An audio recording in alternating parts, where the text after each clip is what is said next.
Good morning students. आज हम भारत के पूर्वी क्षेत्र की जनजातियों के आंदोलन के बारे में कुछ जानकारी हासिल करते हैं। इस क्षेत्र की प्रमुख जनजातियां नागा, खासी, मिजो, मिकिर, कुकी, कचारी, डफला आदि हैं। भारत के अन्य क्षेत्रों की अपेक्षा इस क्षेत्र की जनजातियों में सांस्कृतिक और राजनीतिक चेतना अधिक रही है।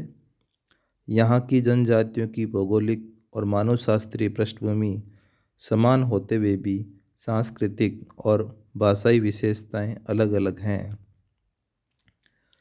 इस क्षेत्र में पिछले 150 वर्षों में धार्मिक और राजनीतिक आंदोलन होते रहे हैं।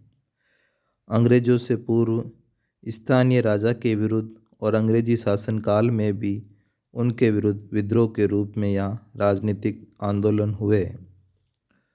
ईसाई धर्म के प्रभाव और राजनीतिक जागृति के कारण यहाँ की जनजातियों में हिंदूवाद, बुद्धवाद और इस्लाम के प्रति भेदभाव पैदा हुए हैं, जिससे वे भारतीय जीवन की मुख्य धारा से पृथक होकर अपनी सांस्कृतिक और राजनीतिक स्वायत्तता की मांग करने लगे हैं।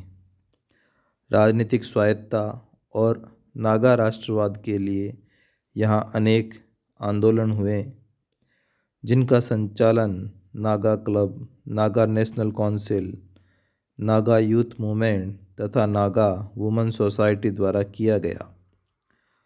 नागाओं ने इस क्षेत्र की राजनीतिक प्रक्रिया में मुख्य भूमिका निभाई है।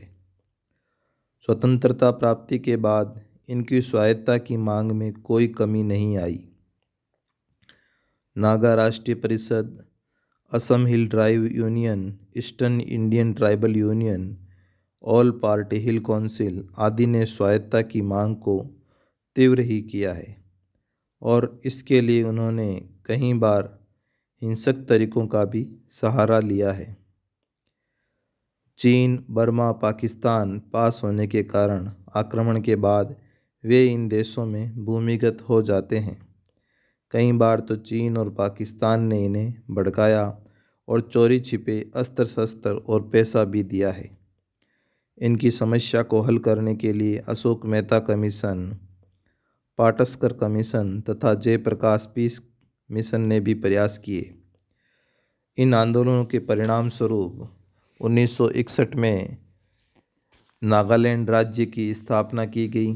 त्रिपुरा और मणिपुर को पूर्ण राज्य का दर्जा दिया गया और 1972 में मेघालय राज्य की भी स्थापना की गई।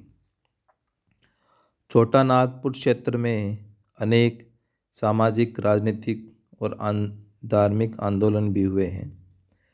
इन आंदोलनों का संबंध चमत्कारिक नेताओं से रहा है। यह सभी आंदोलन स्थानीय शासकों और भूस्वामियों के विरुद्ध थे। सभी आंदोलनों का कारण विद्रोही जनजाति नेताओं द्वारा समय समय पर रखी गई मांगों को पूर्ण नहीं करना रहा है। बिरसा आंदोलन, इसका संचालन मुंडा जनजाति के एक व्यक्ति बिरसा द्वारा किया गया, जिसका उद्देश्य सामाजिक, धार्मिक, आर्थिक स्वतंत्रता और सुधार था। मुंडा लोग बिरसा को भगवान का अवतार मानते थे। तना भगत आंदोलन, ओरांव जनजाति में जात्रा नामक व्यक्ति ने इस आंदोलन को 1913-14 में संचालित किया, जिसका उद्देश्य बदलते समय के साथ ओरांव लोगों के समाज में सुधार लाना था। उसने शराब और मांस के प्रयोग का निषेध किया और कहा कि जादू टोने और भूत प्रेत की अपेक्षा आप ईश्वर में विश्वास करें। बीर सिंह आंदोलन, संथालों में बीर सिंह नामक व्यक्ति ने 1954 में स्थानीय भूस्वामियों के विरुद्ध एक खुला विद्रोह किया।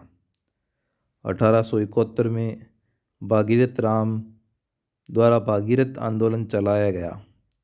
सन 1930 में गांधी जी के विचारों पर आधारित बेनगाम आंदोलन चला। 1882 में हो लोगों में बुद्धों और भूमिज लोगों के गंगा नारायण के नेतृत्व में भी संघर्ष किया गया और आंदोलन का रूप लिया।